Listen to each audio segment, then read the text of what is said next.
বেশ কিছুদিন ধরেই বিশাল মেগামার্ট ট্রেন্ডিং রয়েছে।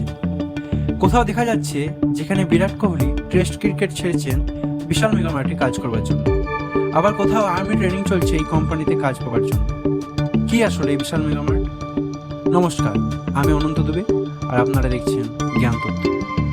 আসলে এই বিশাল মেগামার্ট নিয়ে মিম তৈরির কারণ হলো বাড়তি বেকারত্ব, যা দেশের যুবকদের এই সময় সবচেয়ে চিন্তার বিষয়। দেশে চাকরি নেই, ভালো ভালো শিক্ষিত ছেলেমেয়েরা ঘরে বেকার বসে, তাই বিশাল মেগামার্টে সিকিউরিটি গার্ডে কাজ করবার জন্য দিতে হচ্ছে লম্বা লাইন। না, কোনো কাজেই ছোট নয়, কিন্তু যদি সিকিউরিটি গার্ডের কাজেই করতে হতো তবে তো পড়াশোনা কিসের জন্য? পুরো দেশ জুড়ে 645টি স্টোর রয়েছে তাদের, যেখানে সিকিউরিটি গার্ডের বেতন 9 থেকে 12,000। তবুও যদি এই চাকরির জন্য লাইন দিচ্ছে শিক্ষিত যুবকেরা, তাহলে বিশ্বাস করুন দেশের যুবকদের অবস্থা সত্যি শোচনীয়। এই নিয়ে আপনার কি মতামত তা নিচে কমেন্টে জানান।